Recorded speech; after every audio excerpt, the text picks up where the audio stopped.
Welcome back to ReadingBear. Today, we will take a look at some new relationship advice stories. And if you enjoyed my content, please don't forget to subscribe to my channel and post some bear emojis in the comments. Let's go! The first story is titled, "My wife said something strange about her ex, and it's really getting to me. I'm 31M, she's 31F. My wife and I have been married for 4 years. I will call her Abby. We love each other, have a great marriage, and are talking about having kids soon. I really don't have any complaints. But, before Abby met me, she was with a guy, Brock, for 2 years. She said she was madly in love with him but had to leave him because he was verbally abusive. Shortly after she left Brock, she met me, and the rest is history. I thought it went without saying that Abby had forgotten about Brock. However, there have been some odd things that she has said about him that make me nervous, or even a little jealous. She once told me that Brock was so good looking that she had a hard time making eye contact. This was in the context of a conversation about why she put up with his abuse for so long. And when I replayed what she said, she's never said that I was too good looking to look at. It's almost like she said Brock was more attractive, and it hurt. I didn't bring this up though because she sometimes gets upset when I mention Brock. There's also been a few times where she mentioned something that Brock used to do, and she's have this wistful look on her face, almost like she was still enamored with him. This wasn't 100% clear though, and it didn't happen often, so I let it slide. I have told Abby in the past that I felt a little jealous because Brock seemed like a more attractive man than me, but she assured me that she didn't think of him that way and that she loved me. All this being said, my wife said something a bit odd about Brock 2 nights ago, and it's been messing with my head. We were sitting on the couch watching Netflix, and Abby had been drinking a bit. We somehow got on the subject of feet, and how we both thought feet were gross and didn't understand why some people liked feet. I held my bare foot up and said something like, "Can you imagine someone liking my feet? I have gross feet." Abby laughed and agreed that my feet were gross. This wasn't particularly hurtful, her tone was playful. Then after a few seconds, Abby said, "The only person's feet I would ever consider attractive is Brock's feet. He had the most beautiful feet." As you can imagine, this killed the conversation, but Abby didn't seem to notice. She was staring off into space. I just went back to watching TV. The next morning, when we woke up, she acted like nothing happened. And maybe she really didn't remember, because she was drunk, and it was an offhand remark. But it's been bugging me for the past couple of days. Not just because it was about Brock, but because my feet were ugly, then said his were beautiful. Maybe it's silly, but it made me feel really insecure and jealous. Abby has noticed that something is off about me. She asked earlier this morning if something is wrong. I denied it, but I don't think I can just forget about this like I want to. I'm thinking I will need to sit down with her and talk about the Brock situation. We are cooped up together for the next 2 weeks at least, so that makes things complicated. It's not like one of us can leave if the conversation goes sour. And I hope it doesn't come to that. Any advice on how to broach this subject? Should I broach it at all? The next one is an update to the previous story.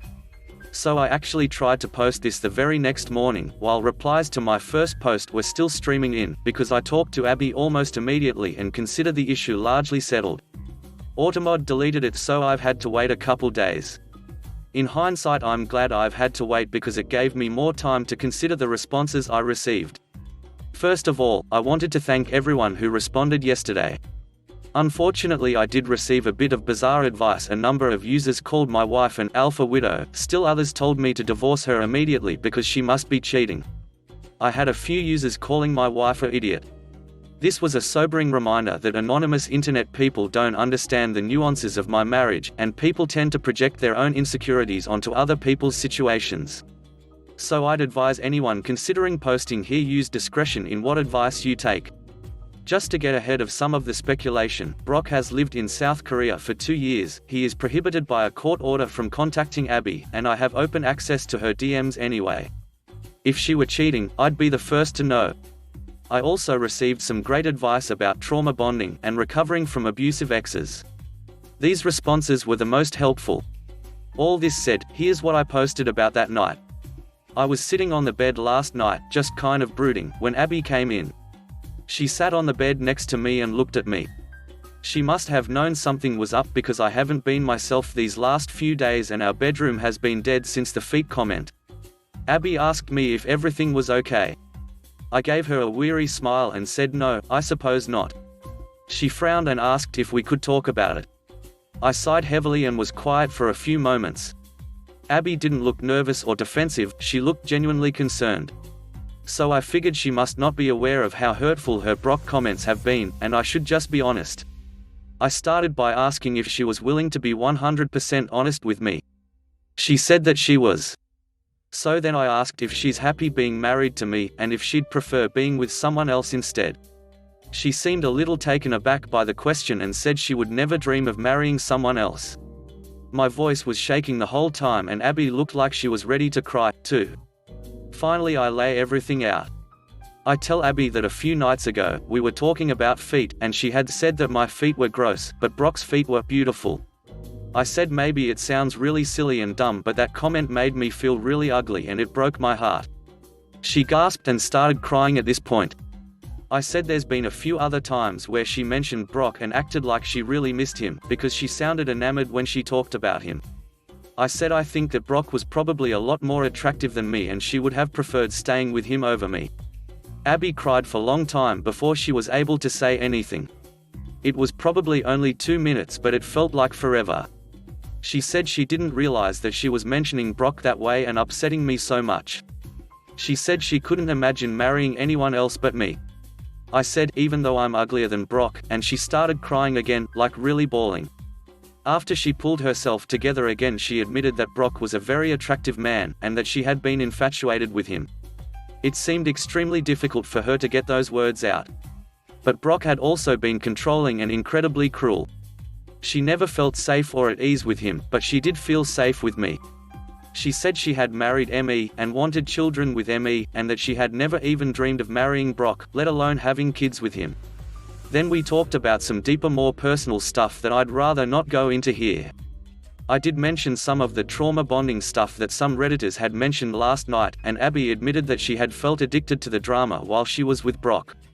She agreed to talk with her counselor about her unresolved issues with that past relationship. The conversation took well over an hour and we both cried a lot. But I did feel much better afterwards. We cuddled for a while before I joked that I guess Abby was stuck with my nasty feet for life. She took my head in her hands and said she thought I had the most beautiful feet in the world, because they were mine. We made out and made love for the first time in a week. Maybe that's TMI, but I figured a lot of folks here would appreciate a happy ending. So, I guess the issue is largely settled. I do think that maybe I overreacted a little, but my feelings at being inadvertently made to feel less attractive were real. I'm glad I didn't second-guess my emotions and suppress them. The next story is titled, My 38F Ex-Fiancé Ghosted Me 39M Before Our Wedding. It's been 16 years and now she wants to talk it over again. Should we reopen closed wounds? I was never given an explanation. She just left and told nobody. It was literally right before our big wedding ceremony. She didn't leave a note, nothing, just left. Even her family were left baffled. She just up and left. We had dated all through HS and all through college. She eventually returned, but not to me. I had to learn via third party, her parents, she had no intentions of coming home. She wanted nothing to do with me and told her parents to avoid having me around. I never got a choice in the matter. I respected her wishes. I never understood why she did it. My only guess was she had a mental breakdown because she cut off all contact with everyone. We were both young and still growing. I don't know, but I've struggled with it since. Out of the blue she DMs me on Facebook after all these years and wants to meet up.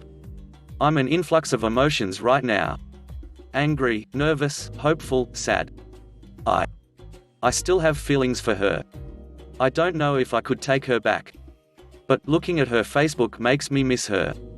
She's even better looking than she was before and single. I'm conflicted. She won't talk about anything as to why she left.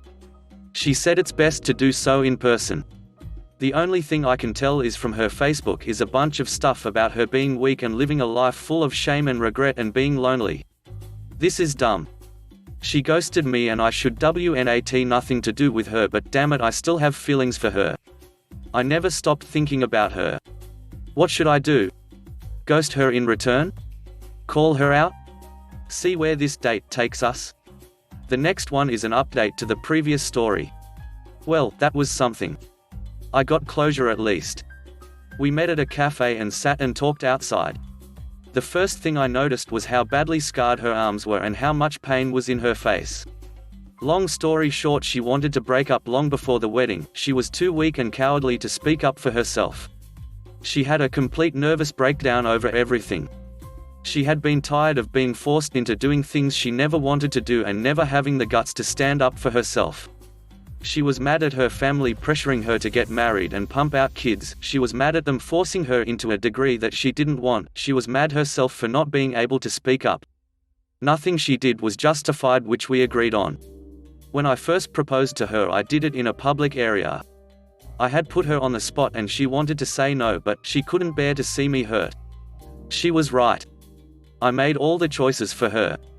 I was a very different person back then and she was very meek, as in she just went with the flow and had no backbone. I drowned her voice out often and often never gave her the chance to grow to be a person. Back then I was often focused only on myself. Well, everything came to a climax and she had a complete mental breakdown. She ran away from her problems at the behest of her best friend and only person in the world she ever trusted. As she said, it's the only thing she knows how to do, run. She never had the spine to speak up. Her life just spiraled downwards. She did a few years homeless after her best friend's husband kicked her to the curb.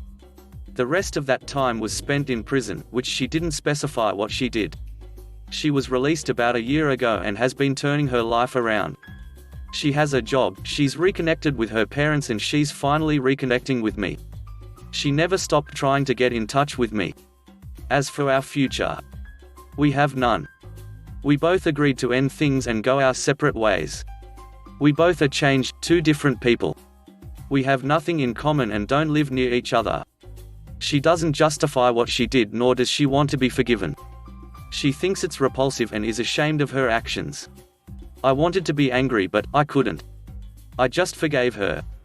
With that we shook hands, said our goodbyes, and that will likely be the last time we ever see one another. It's bittersweet. I got the closure I wanted. We both did. It feels like a burden was released. I know now we never had a future together and never will. But, on the other, I'm sad because it's over. All these years maybe hoping something would happen were for naught. But, in the end this is an ending and I finally have closure. Not many get to say that. Do I believe her story? Yes, I do, and even if she's full of crap at this point, does it even matter? I've always known her to be very weak-willed, meek. She often just does what everyone tells her to do and often runs when things get too difficult. She avoids her problems because was too weak to stand up to them. I mean, it makes sense why her family would not talk to me about her. They were the typical tiger parents that disowned their problem child. The next story is titled, My 27F Husband 29 meters won't stop pulling stupid pranks on me and I'm almost at my limit. It all started on April 1st when we had some friends over and we were all playing jokes on each other and laughing, all in good fun. I honestly thought it would stop there.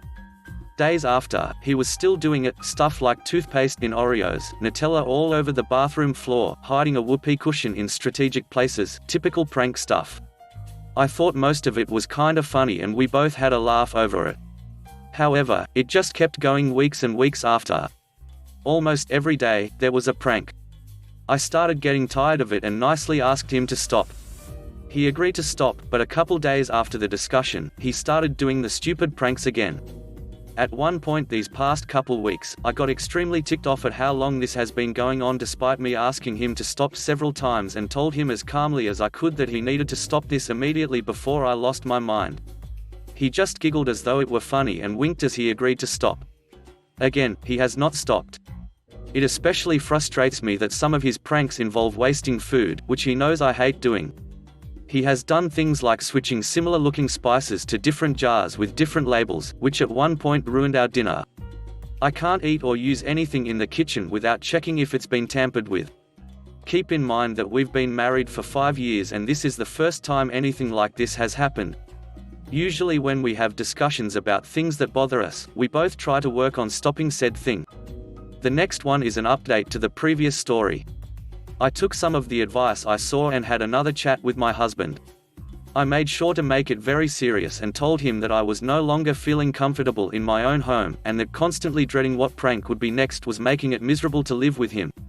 At first he was somewhat goofy like before, but when I said how on edge I was every day because of his pranks, how much trust in him I had lost, and that I would leave the house if his pranks didn't stop, he immediately sobered up and apologized. He said he'd had no idea how strongly I'd felt about it, and that he wouldn't do it anymore. He seemed 100% serious and remorseful, unlike the other conversations where he had just laughed it off.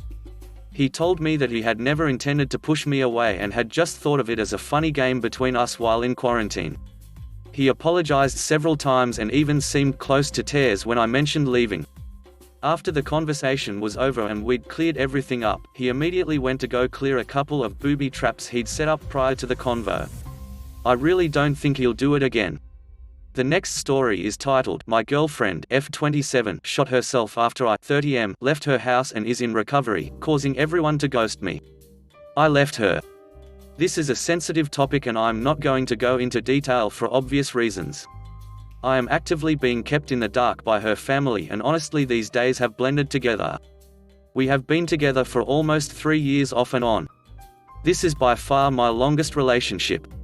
We've had a lot of trials and most of it pertains to our mental struggles. Sometimes it was her, sometimes it was me, but we made it work. I know this is going to sound cheesy, but I really feel like she is my soulmate. There has been an ongoing issue with her lashing out and me enduring it. Twice, I cancelled gigs for my job so I could stay up late at night to talk her out of hurting herself. That has been a constant clash between us. She feels I think she's ugly because of scars on her wrists and legs and thinks it is not my place to try to get her help. The past year has been rough on both of us and I have not been able to be there mentally for her as much as I was in the past. I am in a place in my career where I have been busy for the first time in my life, and I'm fortunate enough to have a full-time job during these times. The thing is, we haven't really been fighting leading up to this. The last time I saw her was peaceful and I honestly thought we were better than we ever had been. We had just talked about finally getting to go see the ocean once everything had settled down. She just asked if I could call off tomorrow to spend the day with her so we could smoke and hang out. I just said I was busy and she took it okay if I thought. Nothing changed. And I left after an hour or so because I really needed to get some sleep. I got a call at about 6 the next morning. She'd shot herself with her friend's gun. Her mum told me she would rather not see me there. I didn't go to work, so I just sat at my home in shock. Nobody would tell me anything. It's really broken a lot of trust with a lot of people that I would call lifelong friends. I don't want to know every detail, I just wanted to make sure she was okay. A few days later, her dad called and said I could go visit her. He didn't say much, just that something else had happened too. She's had other medical problems. She was asleep when I saw her. They think she's going to recover pretty confidently. I was there 10 minutes before her dad ushered me out. I tried to talk to a doctor, but he kept nudging me to leave. About 3 more days later, her sister called me and said that she may be coming home soon. And that's when she told me I would have a chance to make things right. I asked what she meant, and apparently my girlfriend blamed me for everything. She sent a text accusing me of abandoning her and saying things I never would dream of saying. She also states that I had borrowed the gun for my friend and gave it to her. That doesn't make sense. She ended the call with, once she comes home, you can focus on helping her and saving your relationship. That was a week ago and I haven't heard anything since. Social media has been quiet, no calls or texts. The only people I've been around is when I'm at the bar, and people are just as surprised as I am to learn that I don't know nothing. It just doesn't add up to me. If they think I did these awful things, why would anyone want me back with her? Is she awake right now?